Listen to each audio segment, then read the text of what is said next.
ଜୟ ଶ୍ରୀ ରାଧେ କୃଷ୍ଣ। ଆଜି ଆସନ୍ତୁ ଜାଣିବା ପଞ୍ଚୁକ ବା ପଞ୍ଚକ ବ୍ରତ କ'ଣ। କାର୍ତ୍ତିକ ମାସର ଶୁକ୍ଳ ପକ୍ଷରେ ଗୋଟିଏ ଏକାଦଶୀ ହୁଏ।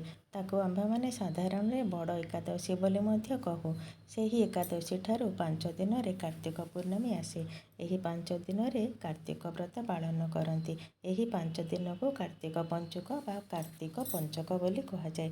ଆଉ ଜାଣନ୍ତି, ଏହି 5 ଦିନକୁ ବକ ପଞ୍ଚମୀ ମଧ୍ୟ କହନ୍ତି, କାରଣ ଏହି 5 ଦିନ ବଗ ମଧ୍ୟ ମାଛ ମାଂସ ଖାଇନଥାଏ। ଏହି 5 ଦିନ ବଗ ଉପବାସ ଥାଏ। ତେଣୁ ଏହି ପଞ୍ଚୁକକୁ ବକ ପଞ୍ଚମୀ ବୋଲି ମଧ୍ୟ କୁହାଯାଏ। ଏହି ପଞ୍ଚକର ଆହୁରି ଗୋଟିଏ ନାମ ଅଛି, ତାହା ହେଉଛି ଭୀଷ୍ମ ପଞ୍ଚକ। ଏହା କିପରି ଜାଣନ୍ତି? ଦ୍ୱାପର ଯୁଗରେ ଭୀଷ୍ମ ଗୁରୁ ପିତାମହ ଯୁଦ୍ଧକ୍ଷେତ୍ରରେ ଦ୍ରୋହ ଅର୍ଜିଥିଲେ। ତେଣୁ ସିଏ ଏହି ବ୍ରତ ପାଳନ କରିଥିଲେ। ତେଣୁ ଏହି ପଞ୍ଚୁକକୁ ଭୀଷ୍ମ ପଞ୍ଚକ ବୋଲି ମଧ୍ୟ କୁହାଯାଏ। ଏହି ପଞ୍ଚକ ବ୍ରତ ଯିଏ ପାଳନ କରନ୍ତି, ତାଙ୍କର ଅଶେଷ ପାତକ ନାଶ ହୋଇ ମୁକ୍ତି ଲାଭ କରନ୍ତି। ଯମ ଯାତନା ତାଙ୍କୁ ଭୋଗିବାକୁ ପଡ଼ିନଥାଏ। ପାପ ତାପ ତାଙ୍କ ଶରୀରରେ କେବେ ବି ରହିନଥାଏ। ସିଏ ପୁରା ପବିତ୍ର ହୋଇଯାଆନ୍ତି। ତାଙ୍କର କାୟ, ମନ ଏବଂ ବାକ୍ୟ ସିଦ୍ଧ ହୋଇଥାଏ। ସେହିପରି ଲୋକ ଭାଗ୍ୟବନ୍ତ ଅଟନ୍ତି। ଧନ, ଜନ, ଗୋପ, ଲକ୍ଷ୍ମୀ ତାଙ୍କୁ ପ୍ରାପ୍ତ ହୋଇଥାଏ। ଜୀବନ ଥିବା ଯାଏ ସୁଖ ଭୋଗ କରିଥାନ୍ତି। ବିଧିର ସହିତ ପଞ୍ଚକ ବ୍ରତ ଯିଏ ପାଳନ କରନ୍ତି, ତାଙ୍କୁ ଜରା, ବ୍ୟାଧି, ଅପମୃତ୍ୟୁ ଦୋଷ ବାଧି ନଥାଏ। ସେ ଯେଉଁ ସମୟରେ ଯାହା ଇଚ୍ଛା କରନ୍ତି, ନାରାୟଣ ପ୍ରଭୁ ତାଙ୍କର ମନବାଞ୍ଛା ପୂରଣ କରନ୍ତି। ଗ୍ରହ ନକ୍ଷତ୍ର ଦୋଷ ତାଙ୍କୁ ଲାଗିନଥାଏ। ମୁକ୍ତି ଓ କୈବଲ୍ୟ ତାଙ୍କର ପଛେ ପଛେ ଥାନ୍ତି।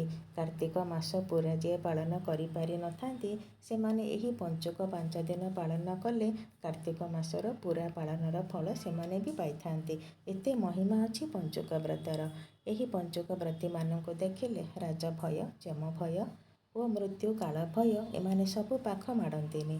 ଏହି ବ୍ରତ ପାଳନ କଲେ ଏହି ବ୍ରତର ପୁଣ୍ୟ ଫଳରେ ବୈକୁଣ୍ଠ ପ୍ରାପ୍ତ ହୋଇ ଏହି ଜନ୍ମରେ ସୁଖ ଏବଂ ଶେଷରେ ମୁକ୍ତି ମିଳିଥାଏ। ଅନ୍ତିମରେ ବିଷ୍ଣୁଙ୍କ ନିକଟରେ ଯାଇ ବାସ କରନ୍ତି।